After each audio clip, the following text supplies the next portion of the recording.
안녕하세요. 저는 지방의 한 작은 도시에서 분식집을 운영하는 30대 여성입니다.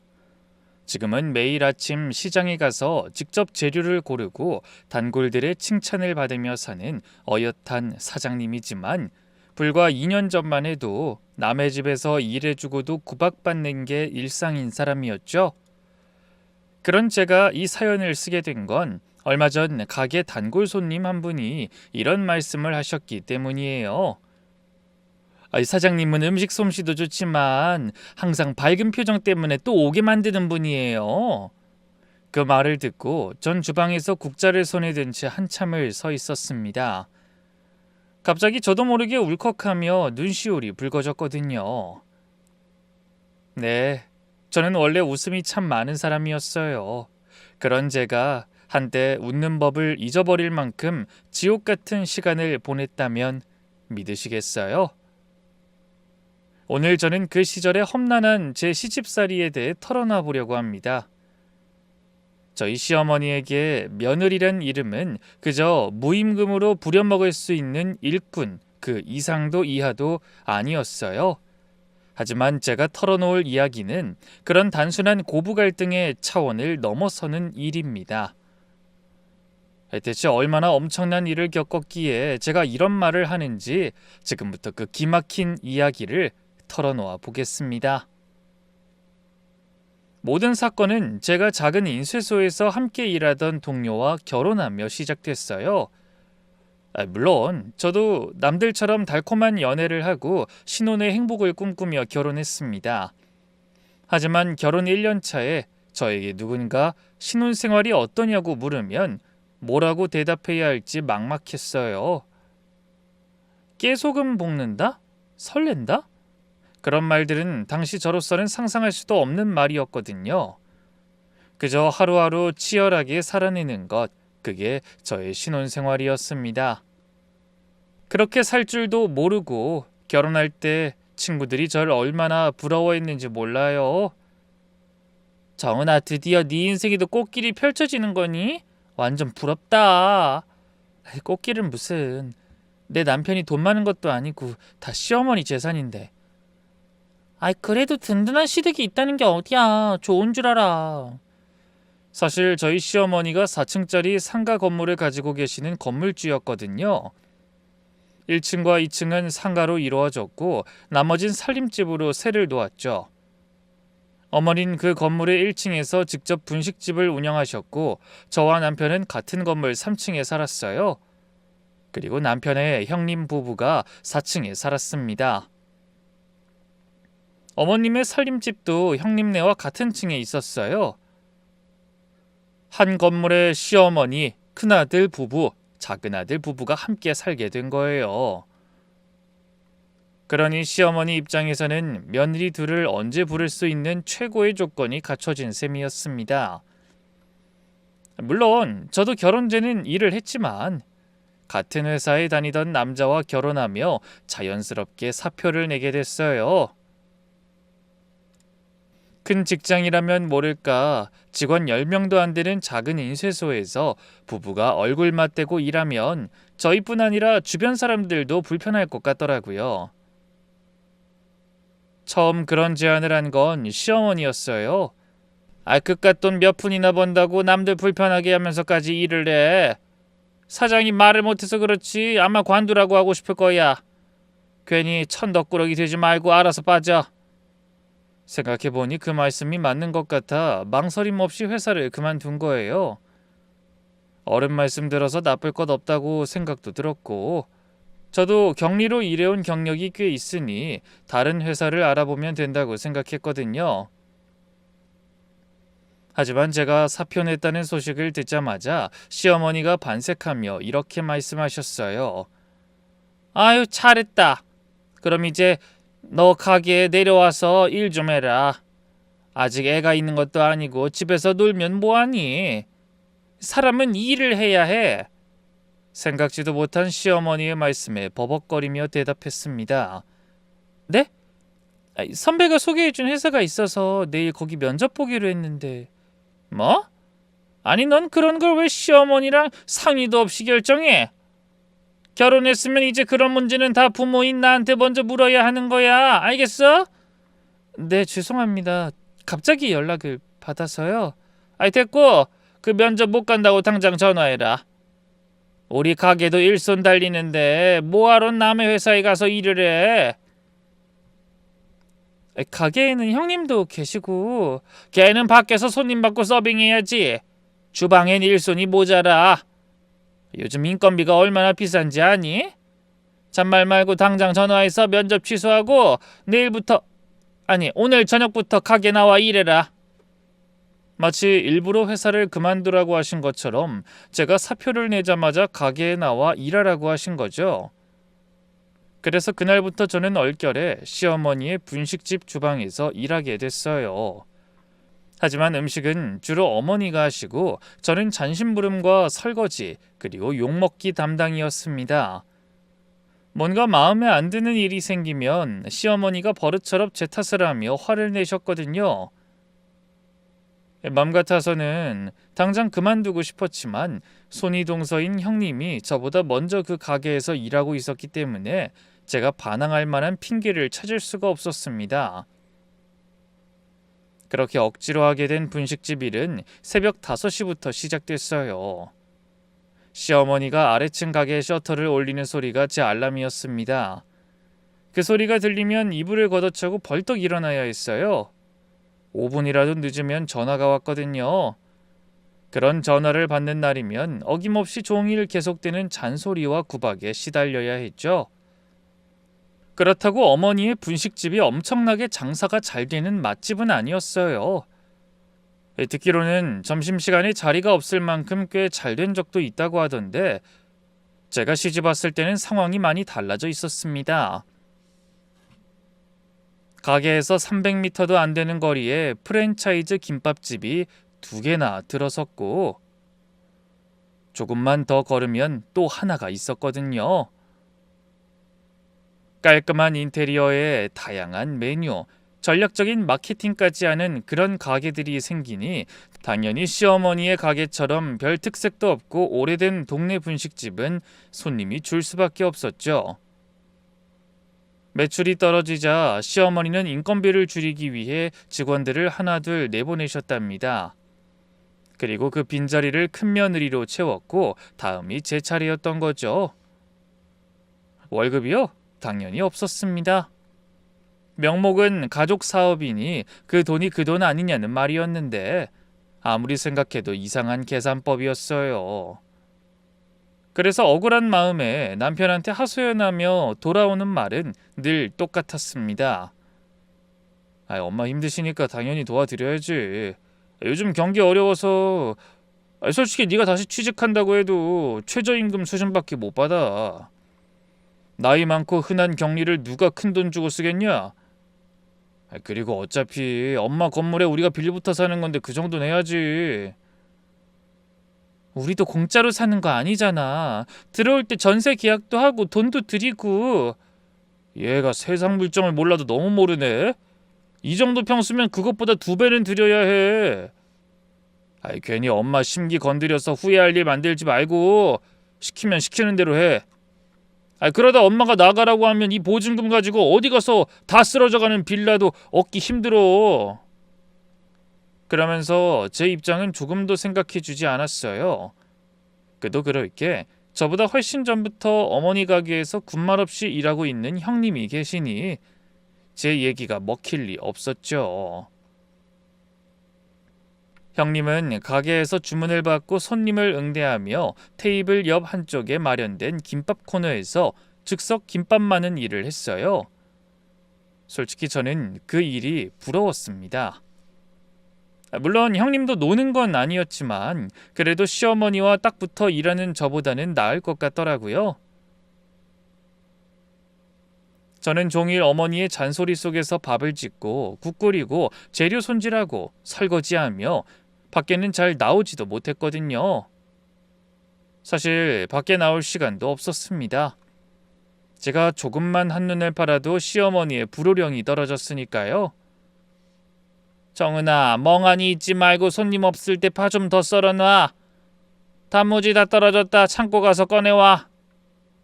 정은아, 앉아있지 말고 설거지 밀리지 않게 바로바로 좀 해. 그렇게 시어머니가 조종하는 로봇처럼 매일 작은 주방에서 종종거리는 게 그맘때 제 일과였죠. 맘 같아서는 12번도 더 반항하며 때려치우고 싶었지만 뒷감당이 무서워 그냥 버틴 겁니다. 그날도 그랬어요. 유난히 추운 겨울이었는데 시어머니가 주방으로 들어오시더니 이런 말씀을 꺼내시더군요. 정은아, 창고에 가서 쌀포대 하나만 가지고 내려와라. 네? 쌀이요? 어머님이 말씀하시는 창고는 4층 건물의 꼭대기에 있는 허름한 공간이었어요. 가게에 부피 큰 물건을 보관할 곳이 마땅치 않아 그곳에 상하지 않는 식재료나 잡동사니를 보관해 두고 창고처럼 쓰고 있었죠. 헌데 엘리베이터가 없는 골목이라 거기까지 올라가려면 좁은 계단을 한참 걸어 올라가야 했습니다. 그런 곳에서 20kg짜리 쌀포대를 들고 오라니 엄두가 안 나더군요. 그래서 조심스럽게 여쭤봤어요. 어머니, 그건 제가 들기엔 너무 무거운데 이따가 그이나 아주머님 퇴근해서 가져오라고 하면 안 될까요? 뭐야? 네 남편이 언제 들어올 줄 알고 그걸 기다려? 지금 필요하니까 가져오라는 거 아니야? 그때 저는 가게 구석에 놓인 쌀포대로 시선을 돌렸습니다. 분명히 저녁 장사까지 하고도 남을 만큼 쌀이 들어있는데 어머니는 꼭 그 심부름을 저에게 시켜야 직성이 풀리시는 눈치였어요. 당연히 한숨이 나왔지만 더 이상 싫다고 할 순 없었습니다. 이미 시어머니의 목소리에 짜증이 섞여 있는 마당에 제가 한마디만 더 하면 폭발하시는 건 불보듯 뻔한 일이었으니까요. 그래서 저는 하는 수 없이 앞치마를 벗고 계단을 올라갔습니다. 1층에서 4층까지 이어지는 가파른 계단을 오르고 또 한 층을 올라 창고 문을 열자 냉기가 훅 하고 얼굴을 덮었어요. 해가 비추는 바깥보다 오히려 어두운 실내가 더 으슬으슬했죠. 저는 서둘러 쌀포대를 찾아 질질 끌며 밖으로 나왔습니다. 그냥 걷기도 힘든데 이걸 들고 어떻게 내려가지? 계단도 미끄럽던데 미치겠네.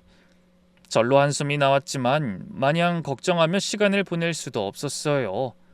조금만 늦어도 시어머니의 불호령이 떨어질 테니까요.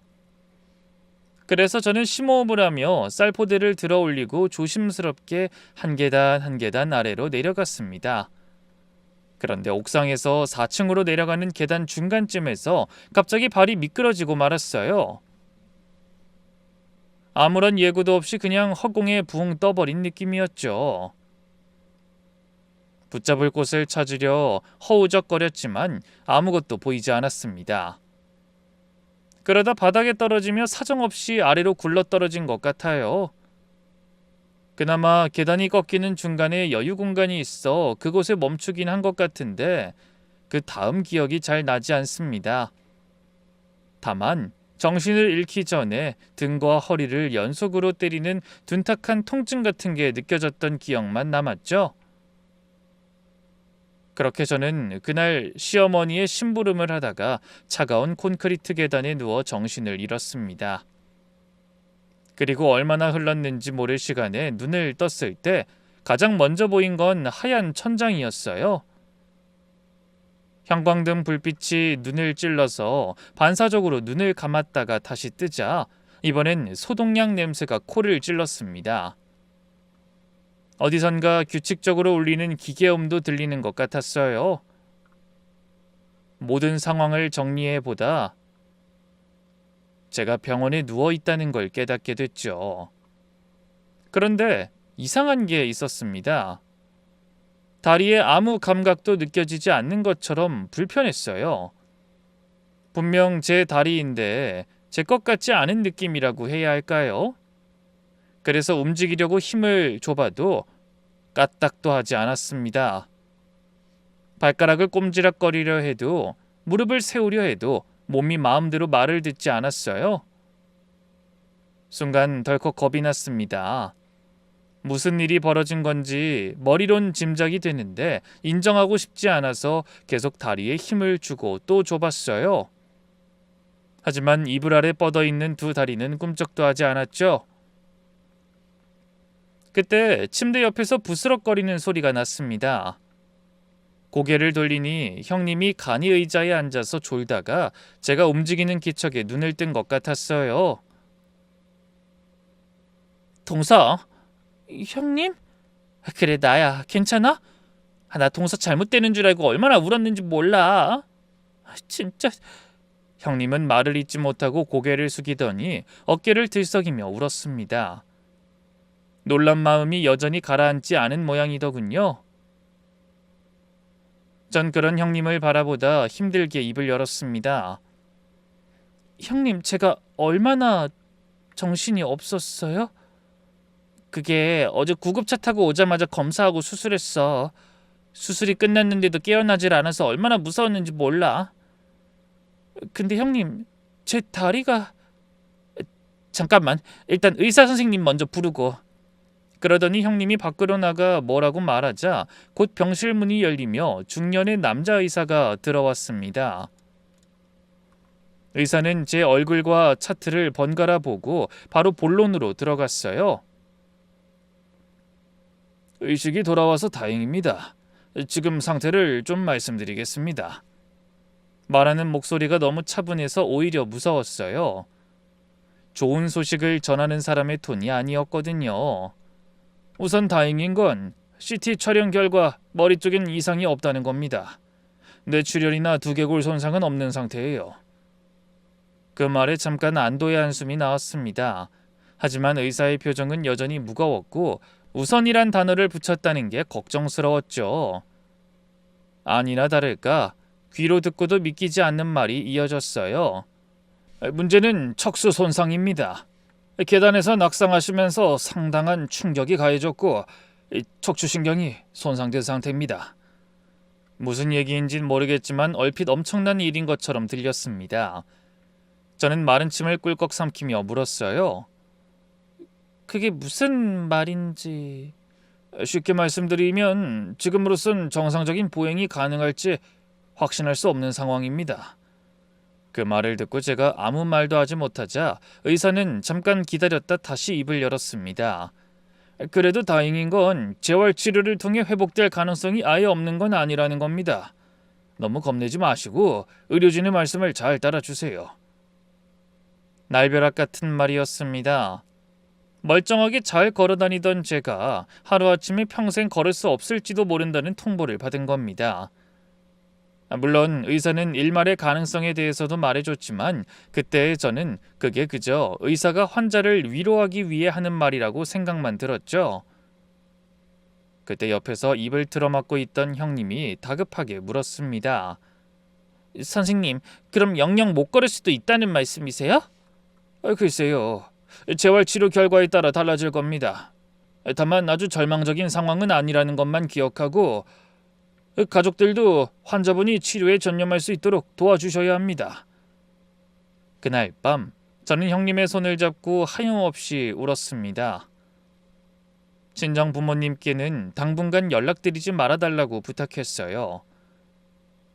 딸이 행복하게 살 거라고 생각하시는 순박한 시골 분들을 놀라게 해드리고 싶지 않았거든요. 형님은 애써 그런 저를 달래며 위로했죠. 동서, 아예 못 걷는 건 아니라잖아. 재활만 잘하면 얼마든지 걸을 수 있을 거야. 힘내. 그 말이 정말 위로되어서가 아니라 그 말밖엔 매달릴 수 없어서 저는 동아줄이라도 붙잡는 심정으로 고개를 끄덕이며 말했어요. 그래야죠. 이 나이에 남은 인생을 전부 휠체어에서 보낼 순 없어요. 저 진짜 열심히 할 거예요. 헌데 며느리가 그런 사고를 당해도 시어머니는 병원에 딱 한 번 와보신 게 다였습니다. 그때 어머니가 병원에 와서 하신 말씀이 지금도 잊히질 않네요. 제가 입원하고 일주일이 넘어서야 못마땅한 얼굴로 병실 문을 열고 들어오신 시어머니가 비닐봉지 하나를 침대 옆에 내려놓으셨어요. 봉지 안에는 씻지도 않은 과일 몇 개가 들어있었죠. 그러더니 위로의 말은커녕 황당한 말씀을 늘어놓으셨어요. 일손도 부족한데 조심성 없이 다치긴 왜 다쳐서 이 난리야. 장사도 예전 같지 않은데 사람을 쓸 수도 없고, 그렇다고 둘이 일하자니 바쁠 땐 또 정신없고. 그게 다였습니다. 괜찮냐는 말도 미안하다는 말도 없었어요. 제가 쌀포대를 가지러 갔다가 다친 걸 뻔히 알면서도 말이죠. 너무 기가 막혀서 목구멍까지 서러움이 치밀어 올랐지만 그냥 말을 삼켰습니다. 어차피 제가 무슨 말을 해도 달라지실 분이 아니라는 걸 알았으니까요. 그런데 더 심한 건 바로 남편이라는 인간이었어요. 일 때문에 바쁘다는 핑계로 제가 입원해 있는 동안 병원에 찾아온 게 손에 꼽을 정도뿐이었습니다. 그마저 왔다가 삐죽 얼굴만 내민 뒤 돌아가는 게 전부였죠. 마누라가 병원에 누워서 다리도 못 움직이는데 그보다 더 중요한 일이 뭐가 있는 건지 모르겠더군요. 한 번은 일주일 만에 찾아와서 30분도 안 돼 일어나면서 이렇게 말하기도 했어요. 누워만 있지 말고 얼른 재활해서 하루라도 빨리 걸어야지. 게으름 피우다 영영 못 일어날래? 그걸 격려라고 하는 남편에게 저는 할 말을 잃었습니다. 아무도 저의 아픔과 괴로움을 공감해주지 못하는 것 같아서 서럽고, 시골에 계신 부모님이 이 사실을 알면 얼마나 놀라실까 싶어 억장이 무너졌어요.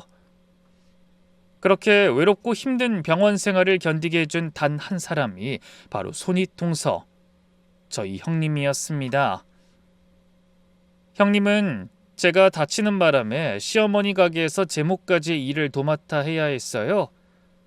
주문도 받고 주방 일도 하고 원래 둘이 나눠 하던 일을 혼자 다 해야 했으니 얼마나 힘들지 짐작이 됐습니다. 그런데도 밤에 가게 문을 닫으면 거의 하루도 빠짐없이 병원에 찾아왔어요. 그것도 빈손이 아니었죠. 늘 정성껏 만든 도시락을 들고 와서 웃으며 말했습니다. 동서, 병원밥 맛없지?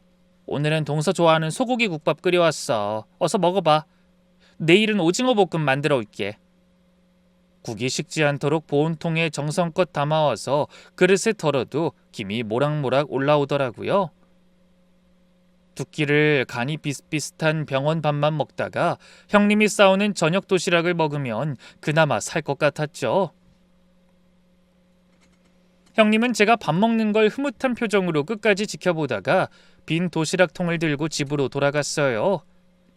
정작 본인은 너무 바빠서 점심 겸 저녁으로 김밥 한 줄을 대충 먹었다고 하면서요. 전 그런 형님에게 고맙기도 하고 미안하기도 해서 걱정스러운 얼굴로 이렇게 말하곤 했어요.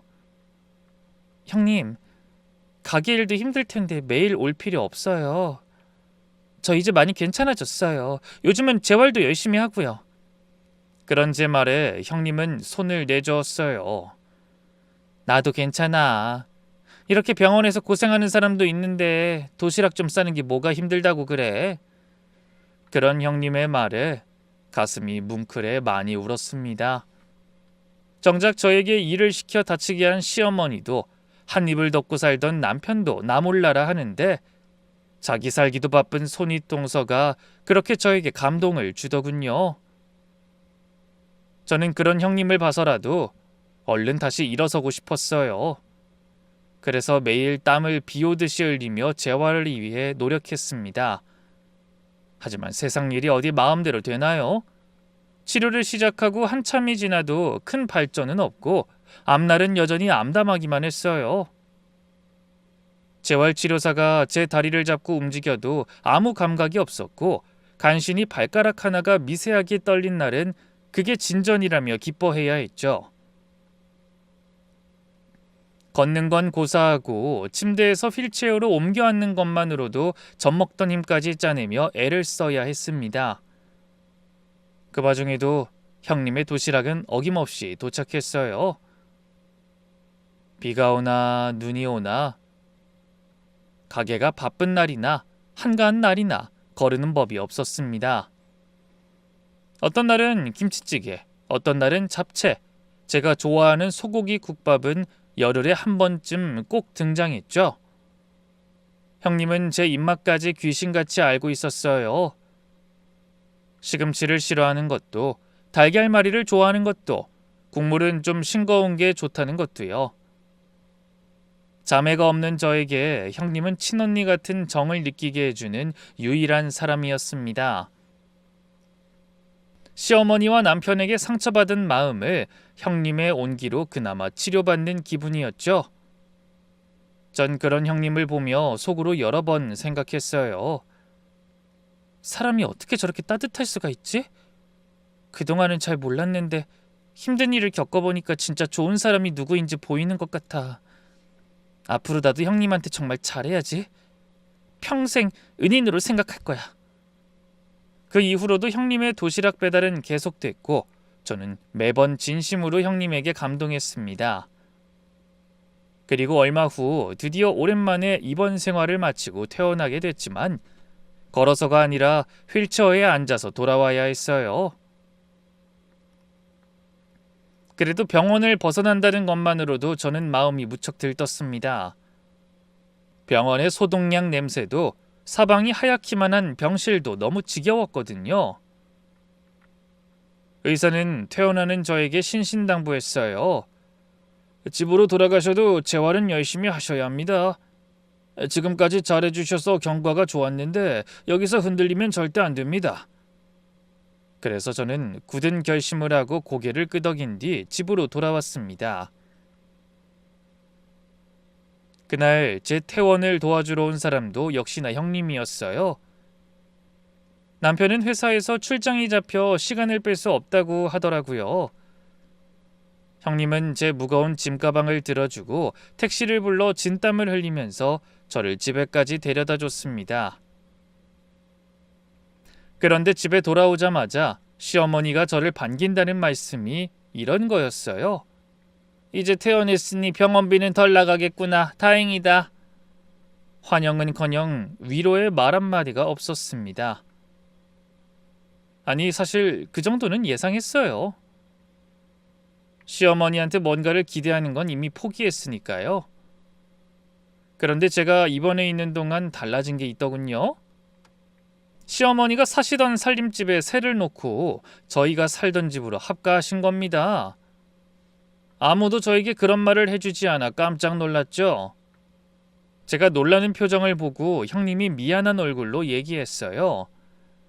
동서 놀랐지. 사실은 미리 말하려다가 괜히 동서가 스트레스만 받을 것 같아서 말 못했어. 어머님이 사람도 없는데 괜히 따로 살면서 가스비랑 전기세만 더 나간다고 집을 빼고 동서내로 내려오셨어. 내가 말려보려고 했는데 동서도 알잖아. 어머님이 남 얘기 안 들으시는 거. 겨우 집에 왔다고 기뻐했는데 그 기쁨이 채 몇 분을 가지 못했습니다. 안 그래도 저를 못 잡아먹어 안달하시는 시어머니가 한 집에서 살기까지 하다니 저에게는 재앙이나 다름없는 일이었죠. 아니나 다를까 그날 이후로 저는 병원에 있을 때보다 더 지독한 시간을 보내야 했습니다. 시어머니가 대놓고 다리 불편한 저를 구박하신 거죠. 본인이 짜증날 때마다 누가 듣든 말든 거리낌 없이 저에게 화풀이 하셨어요. 아무짝에도 쓸모없이 밥만 축내는 것도 성질나는데 병원비에 약값에 아주 돈 잡아먹는 귀신이 따로 없네. 남편은 옆에 앉아 있으면서도 그런 자기 어머니에게 한마디도 하지 않았습니다. 눈이라도 마주치면 뭐라고 한마디 편들어주지 않을까 싶어 쳐다봤더니 모른 척 고개를 돌려버리더라고요. 저는 병원에서보다 더한 고독을 느끼며 지렁이보다 못한 취급을 받아야 했습니다.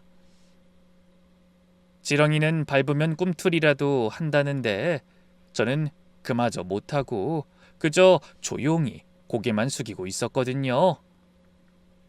그렇게 망가진 몸으로 집을 뛰쳐나갈 수도 없었고 나간들 갈 곳도 없었으니까요. 그런데 시련은 거기서 끝이 아니었어요. 제가 퇴원하고 며칠 뒤 시어머니가 방문을 벌컥 여시더니 휠체어에 앉아있는 저를 위에서 아래로 훑어보시며 이렇게 말씀하셨습니다. 그 꼴로 가게 일은 절대 못하겠지? 아이 그럼 집안일이라도 좀 해라. 내 방 깨끗하게 청소하고 빨래 좀 해놔. 네?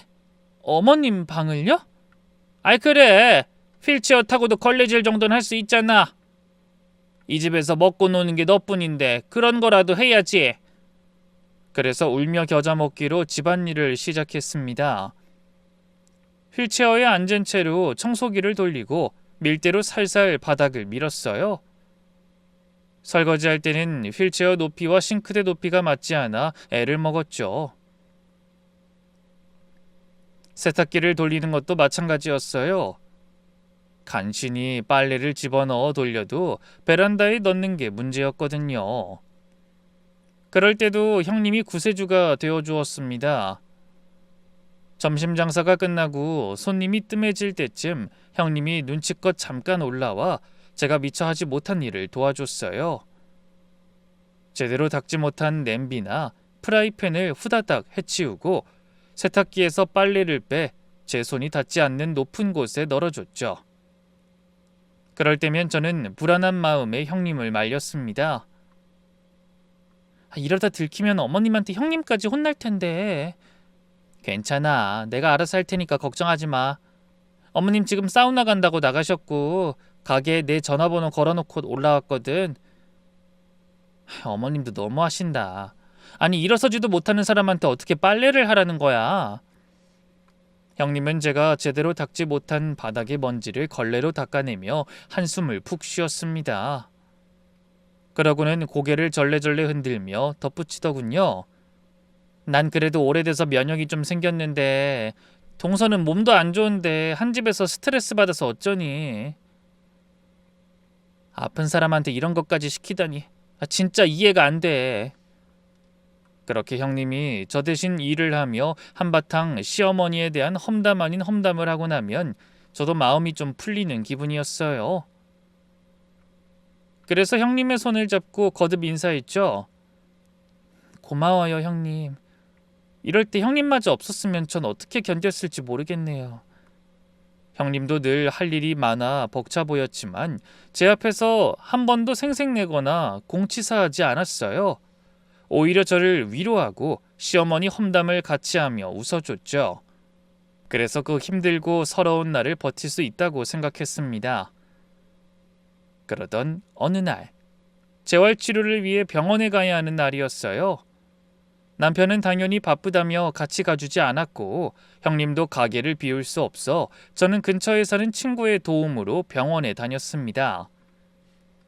다행히 대학 친구가 저희 집에서 차로 10분 거리에 살고 있었는데 아이들이 유치원 가는 낮에 저를 도와주겠다고 먼저 얘기를 꺼내줬어요.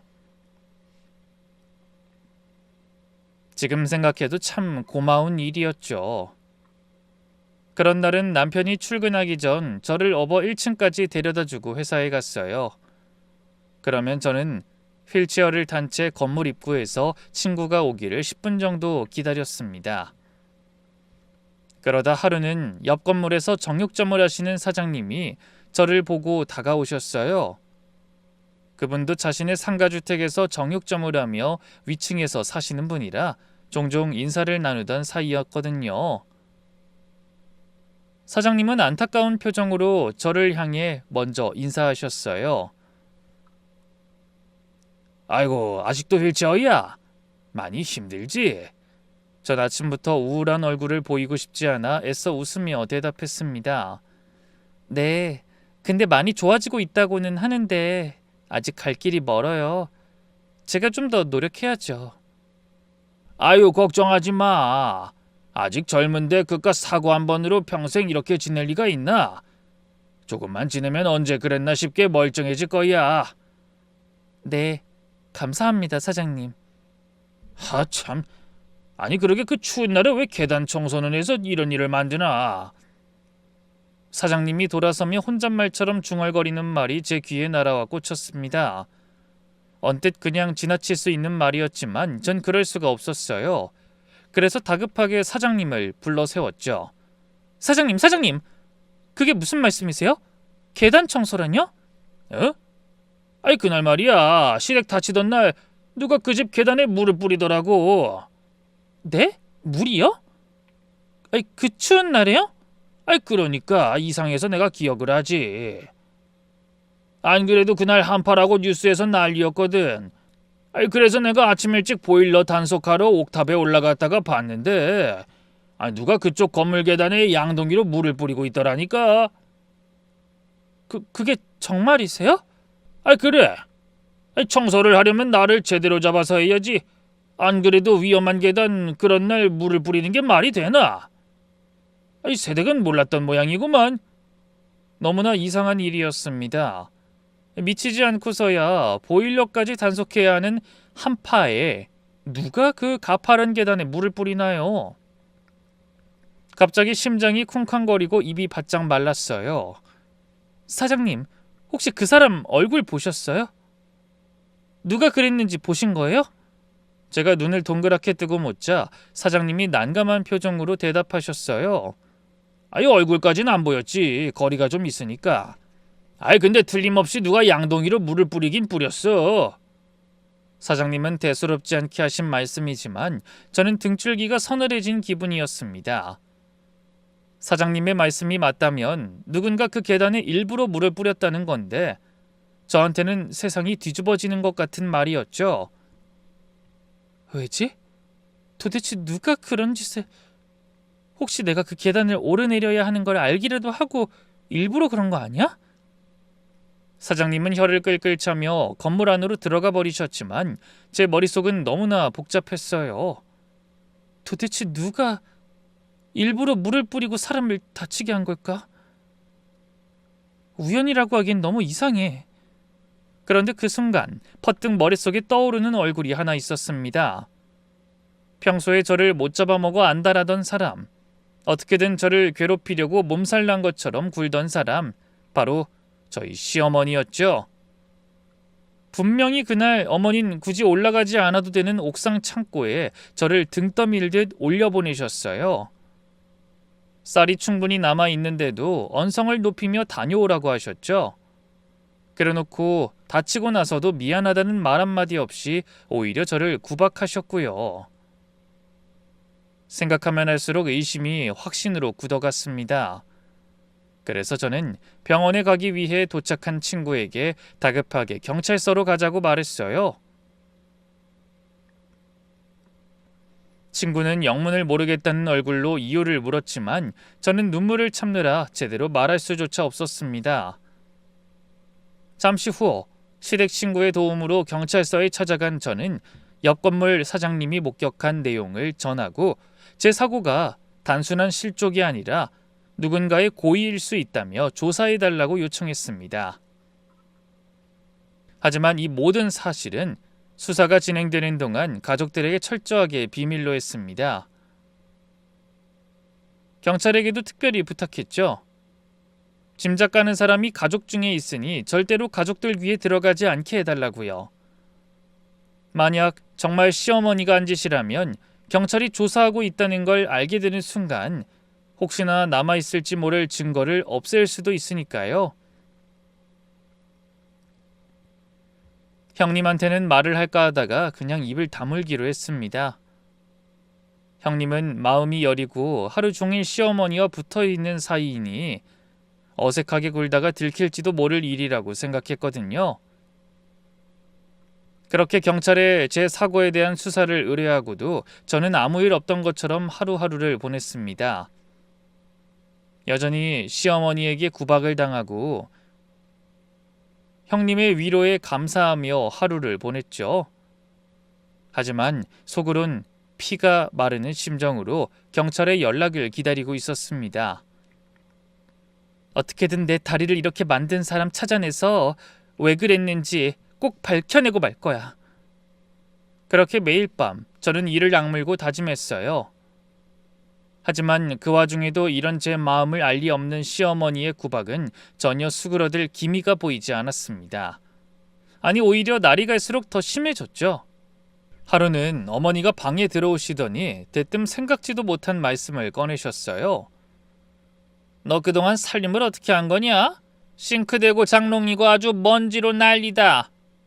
내가 그릇 싹 꺼내놨으니까 그거 전부 닦아놓고 이불 꺼내놓은 것도 오늘 안에 싹 빨아놔. 네? 이불요? 그래. 종일 집에서 먹기만 하면서 그 정도는 해야지. 아무리 안 쓰는 이불이라도 한 번씩은 빨아놔야 냄새가 안 나는 거야.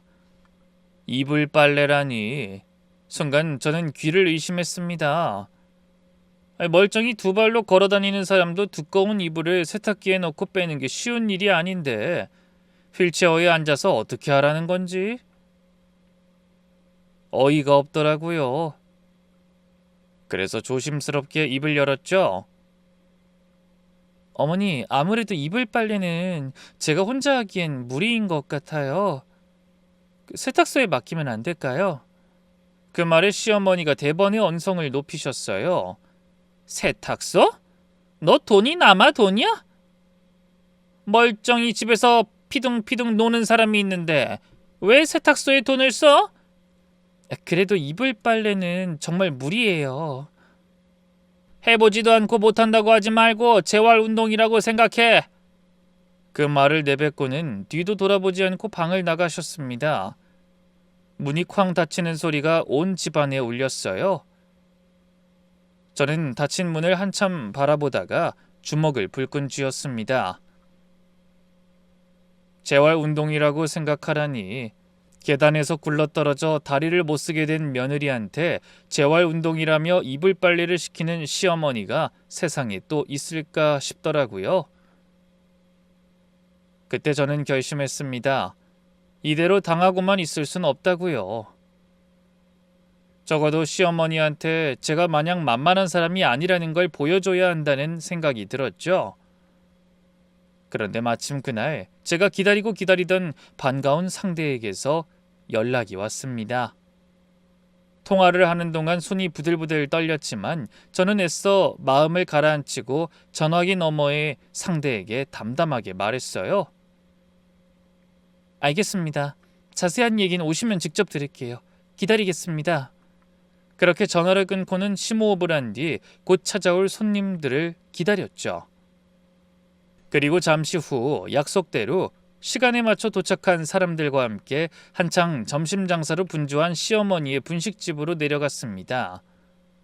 유리문 밖으로 제법 손님들이 들어찬 가게 안이 보였어요.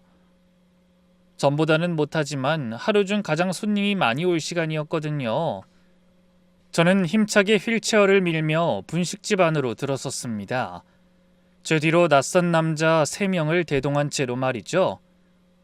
한창 바쁘게 일하던 시어머니가 저를 발견하더니 대뜸 언성을 높이셨어요. 야, 넌 이불이나 빨라니까 여긴 왜 내려온 거야? 그 창피한 꼴로 나타나서 뭐 하려고? 하지만 전 조금도 흔들리지 않고 제 말을 했습니다. 어머니, 드릴 말씀이 있어서 왔어요. 할 말은 나중에 하면 될 거 아니야. 그런 신나는 꼴로 나타나서 그나마 몇 안 되는 손님 다 내쫓을 셈이야? 당장 안 올라가? 시어머니는 제 뒤에 서 있는 남자들이 누군지도 모른 채 화부터 내셨어요. 그 소리에 김밥을 말던 형님도 고개를 돌려 저를 바라보더군요. 놀란 눈이었지만 시어머니가 화를 내시는 바람에 감히 끼어들지 못하는 표정이었죠. 하지만 전 아무리 어머니가 인상을 쓰셔도 꿈쩍하지 않았어요. 너무나 기다려온 순간을 눈앞에 두고 오히려 마음이 차분해지는 기분이었습니다. 다음 순간 저는 심호흡을 크게 한 뒤 휠체어의 팔걸이를 양손으로 잡았어요. 그리고 천천히, 아주 천천히 몸을 일으켰죠. 그런 제 모습을 바라보던 사람들이 숨을 죽이자 가게 안은 순식간에 고요해졌습니다. 밥을 먹던 손님 서너 분이 젓가락을 내려놓았고 시어머니가 국자를 든 채 굳어버렸어요. 형님도 김밥 위에 올리던 단무지를 손에 쥔 채 멈춰 있었죠. 모두가 숨을 죽이고 저를 지켜봤습니다. 저는 두 다리에 더욱 힘을 주고 완전히 휠체어에서 일어섰어요.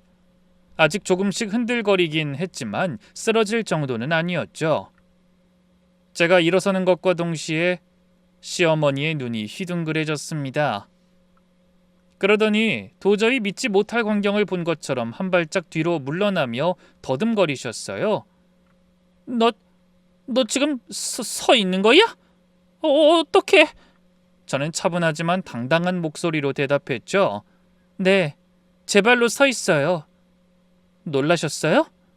하지만 시어머니는 귀신이라도 본 듯 입을 떡 벌린 채 아무 말도 못하더군요. 사실 저에게는 비밀이 하나 있었습니다. 힘겹게 해온 노력이 빛을 발해 재활의 경과가 예상보다 훨씬 좋았다는 거예요. 집에 돌아온 뒤에도 저는 친구의 도움을 받아 병원에 치료를 받으러 다녔고 혼자 있는 시간에도 열심히 재활을 계속했어요. 남편이 출근하고 시어머니가 가게에 내려간 사이 방 안에서 혼자 벽을 붙잡고 일어서는 연습을 했죠. 처음에는 10초도 버티지 못하고 바닥에 주저앉았어요.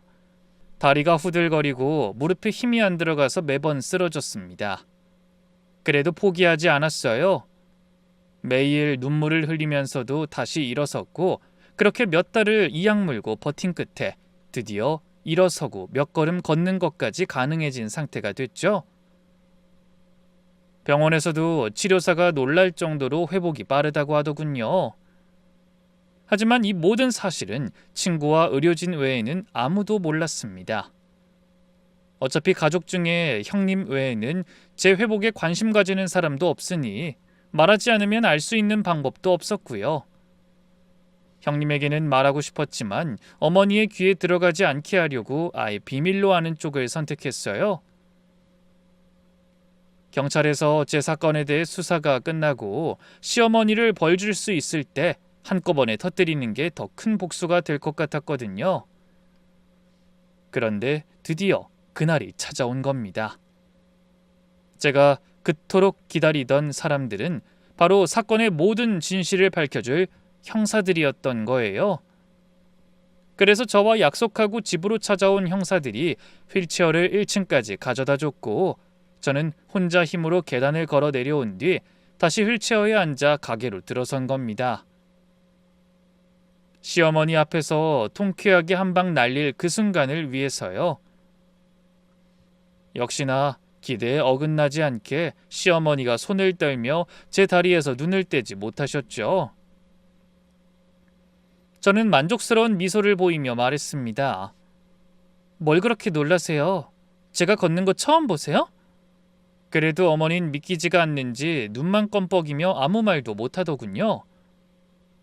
그런 반응은 형님도 마찬가지였습니다. 두 사람 다 유령이라도 본 것 같은 얼굴이었죠. 그 모습을 보고 저는 입꼬리를 올리며 준비했던 다음 말을 꺼냈어요. 어머니, 놀라시기엔 아직 일러요. 제가 오늘 아주 특별한 분들을 초대했거든요. 그리고 고개를 돌려 단호한 목소리로 말했습니다. 형사님들, 어서 제 다리를 이렇게 만든 범인을 체포해 주세요. 제 말을 들은 시어머니의 얼굴에서 순간적으로 핏기가 빠져나가는 게 보였습니다. 저는 속으로 쾌재를 불렀죠. 그럼 그렇지. 평생 비밀을 숨길 수 있을 줄 알았겠지? 헌데 그때 저도 미처 생각지 못한 일이 일어났습니다. 당연히 눈앞에 있는 시어머니에게 다가갈 거라고 생각한 형사가 시어머니를 지나쳐 다른 사람 앞에 서더니 안주머니에서 신분증을 꺼내 펼쳐 보이며 말했어요. 경찰입니다. 박정은 씨에 대한 상해 및 보험 사기 혐의로 동행 요청드립니다. 저는 뜻밖의 상황이 너무 놀라 형사를 향해 소리치듯 물었습니다. 형사님, 그 사람 아니에요. 저를 해코지하려고 한 사람은 저희 시어머니인데. 하지만 형사는 절 돌아보며 고개를 저은 뒤 다시 자신의 눈앞에 서 있는 상대를 보며 말했어요. 이현주 씨 맞으시죠? 서에 가서 자세한 얘기 들어보도록 하죠. 저는 전혀 상상도 하지 못한 상황에 어안이 벙벙했는데 형님은 하얗게 질린 얼굴로 눈물을 뚝뚝 흘리며 고개를 숙였습니다. 마치 자신의 죄를 인정하는 것 같은 모습이었어요. 저는 다급하게 형사를 향해 같은 말을 물었습니다. 잠깐만요. 지금 뭐 하시는 거예요? 왜 저희 형님한테... 형님이 아니라 어머니를 데려가셔야죠. 저도 모르게 소리를 질렀어요. 분명히 시어머니가 범인일 거라고 확신하고 있었는데 형사가 연행하려 하는 사람은 시어머니가 아닌 형님이었습니다. 머릿속이 하얘지는 것 같았어요. 그때 또 다른 형사가 시어머니에게 몸을 돌리며 말했습니다. 네, 물론 오순자 씨도 함께 갈 겁니다. 이현주, 오순자 두 사람이 공모한 정황이 포착됐거든요. 뭐라고요? 아니, 형님은 아니에요. 형님은 저를 도와준 사람이라고요. 제가 사색이 된 얼굴로 외치는 소리에 형사가 한숨을 쉬며 말했어요.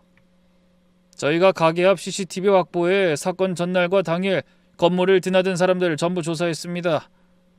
그 과정에서 사건 당일 아침 택배 배달을 하던 기사가 양동이를 들고 옥상 쪽 계단을 오르는 사람을 목격했다는 진술을 확보했고요. 그 인상착의가 이현주 씨와 일치했습니다.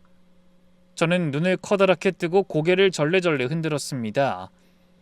말도 안 돼.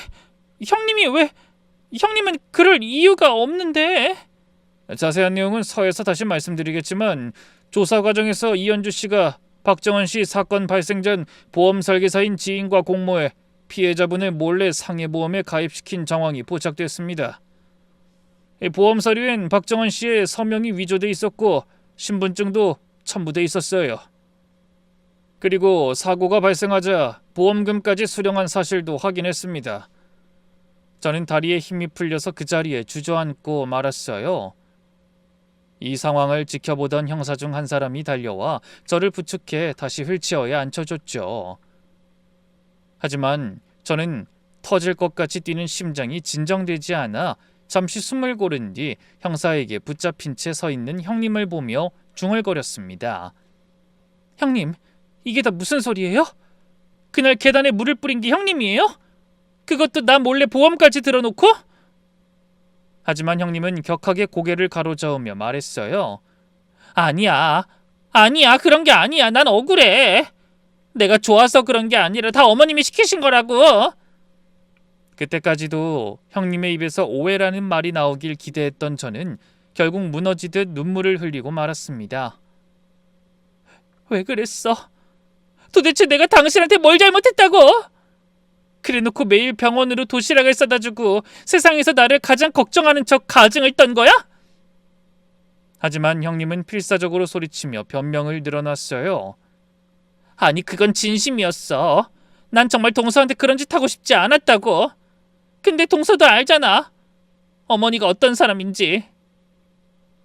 말을 안 들으면 나를 가만두지 않겠다고 들들 볶았다니까? 난 정말 동서가 잘못될까봐 너무 무서웠어. 그래서 진심으로 잘해주고 싶었던 거라고. 사람이 죽을 수도 있는 짓을 벌여놓고 미안해서 도시락을 싸다 줬다고?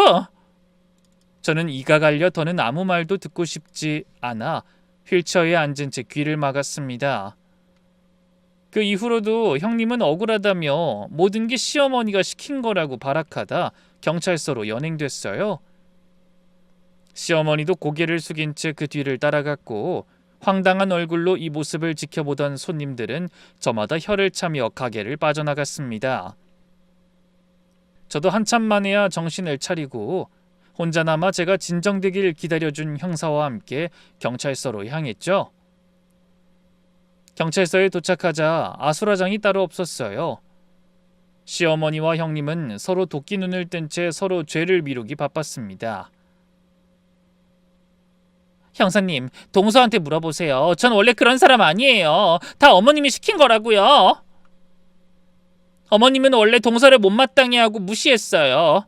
그래서 동서 이용해서 돈 벌자고 절 꼬드긴 거예요. 하지만 형님의 외침을 들은 시어머니는 펄쩍 뛰었죠. 웃기는 소리? 일만 잘 되면 보상금 받아서 큰애 카센터 적자 나서 빚진 거 다 갚을 수 있다고 한 건 너야. 그리고 계단에 물 부은 거 그것도 너잖아. 나는 그냥 네가 하는 거 못 말린 죄 그거밖에 없어. 그리고 너 나 몰래 병원에 찾아다니고 그런 건 혹시라도 의심받지 않으려고 일부러 그런 거잖아. 아니면 아니라고 어디 말을 해봐. 그렇게 서로 물고 뜯는 두 사람을 보는 제 심정은 말로 다 표현할 수 없을 정도로 참담했습니다. 대놓고 괴롭히던 시어머니나 도와주는 척 가면을 쓰고 있던 형님이나 어차피 저를 돈벌이 수단으로밖에 생각하지 않았다는 건 똑같았죠. 눈물이 볼을 타고 흘러내렸지만 닦을 생각조차 들지 않았습니다. 잠시 후 두 사람이 조사실로 끌려 들어간 뒤에 더 자세한 범행 동기가 밝혀졌고, 조사가 끝난 후 형사가 저에게 직접 그 내용을 설명해 주더군요. 오순자는 건물주였지만 형편이 넉넉한 건 아니었어요. 건물을 살 때 빌린 대출이자가 매달 수백만 원씩 나갔는데 경기가 나빠지면서 세입자들이 하나둘 빠져나가 공실은 늘고 가게 매출도 계속 떨어졌죠.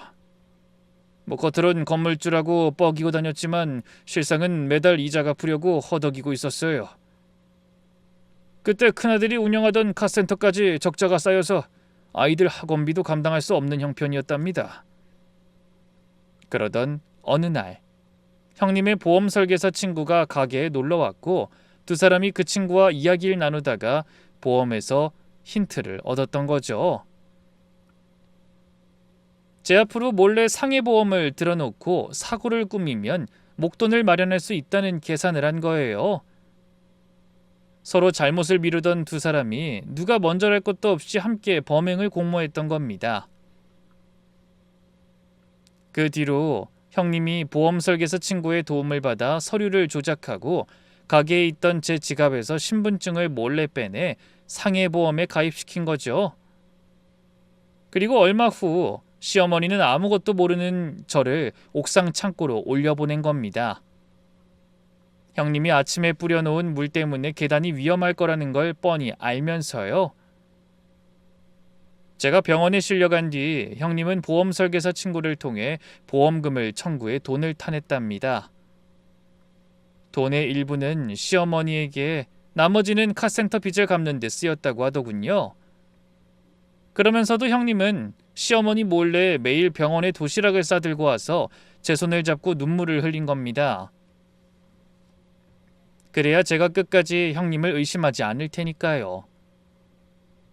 전부 처음부터 끝까지 짜여진 각본이었던 겁니다. 얼마 후 두 사람에 대한 재판이 열렸고 결국 형님은 상해, 보험 사기, 사문서 위조 혐의로 실형을 선고받았고, 시어머니도 이 모든 범행을 계획하고 지시한 공모 혐의로 실형을 면하지 못했습니다. 보험 서류를 조작해준 형님의 보험 설계사 친구 역시 공범으로 처벌받았고요.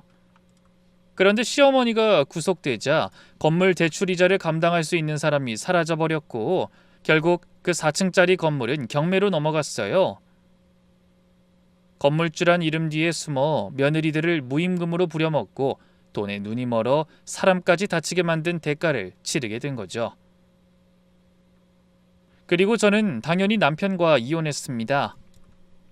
연애할 때는 간이고 쓸개고 다 빼줄 것처럼 굴던 인간이 맞나 싶게, 결혼하고 나서 저한테 관심도 없던 인간이라 일말의 미련도 남지 않더라고요. 그래도 위자료는 받아냈습니다. 어쨌든 이혼의 명백한 원인은 남편 쪽에서 제공한 거니까요. 그 모든 사건이 끝나고 저는 서울을 떠나 친정 근처의 작은 소도시로 와서 새로운 삶을 시작했습니다. 위자료로 받은 돈으로 작은 상가를 얻어 분식집을 차린 거죠. 다시 취직을 해볼까 고민도 했지만 제가 생각한 원칙을 지키며 장사를 해보고 싶다는 생각이 들더라고요. 그 원칙이라는 게 사실은 너무나 간단합니다. 어머니가 하던 것과 반대로만 하자. 그런 생각이었어요. 시어머니는 원가를 줄이겠다고 싸구려 식재료를 쓰고 음식 양에는 항상 인색했죠. 음식 맛이 떨어져도 돈이 아까워 전날 만든 반찬을 계속 쓰고요. 저는 시어머니의 가게에 손님이 끊긴 진짜 이유는 근처에 프랜차이즈 김밥집이 들어서서가 아니라고 생각했어요. 시어머니의 그 인색함과 양심 없는 마음가짐이 오래된 단골까지 떨어뜨린 거라고 확신했습니다. 아무리 오래된 단골 가게라도 맛이 없으면 손님은 떠나는 게 당연한 진리 아니겠어요? 그래서 저는 그 반대로만 장사하기로 마음먹고 매일 아침 시장에 가서 신선한 재료를 골라 정성껏 음식을 만들고 인색하지 않게 넉넉하게 퍼드렸어요. 당연히 음식은 남지 않고 매일매일 좋은 재료로 간 만들어낸 반찬으로 다음날 손님을 받았죠. 그랬더니 조금씩 입소문이 나기 시작하며 몇 달 뒤에는 점심시간에 자리가 없을 정도로 손님이 몰려들었습니다. 저희 분식집을 찾는 손님들이 하나같이 하시는 말씀이 있어요. 동네에 식당은 많은데 매일 먹어도 질리지 않는 식당은 별로 없거든요. 근데 여긴 365일 와도 질리지 않을 것 같아요. 밑반찬도 매일 바뀌고 음식도 푸짐하고 재료도 신선한 것 같아요. 손님들이 제 노력을 알아주시는 것 같아 신기하더라고요. 이런 상황을 마주하며 저는 세상 만사가 다 비슷하다는 사실을 깨달았어요. 음식도 숨기는 거 없이 당당하게 만들어야 사랑받고 사람의 인생도 숨김없이 정직하게 살아야 실패하지 않는다는 사실을 말이죠. 그럼 오늘 제 사연을 함께 하신 여러분도 하늘을 우러러 한 점 부끄럼 없는 인생을 살아가시길 바라며 저는 이만 인사드리겠습니다. 긴 사연에 함께 해주신 분들 모두 감사합니다.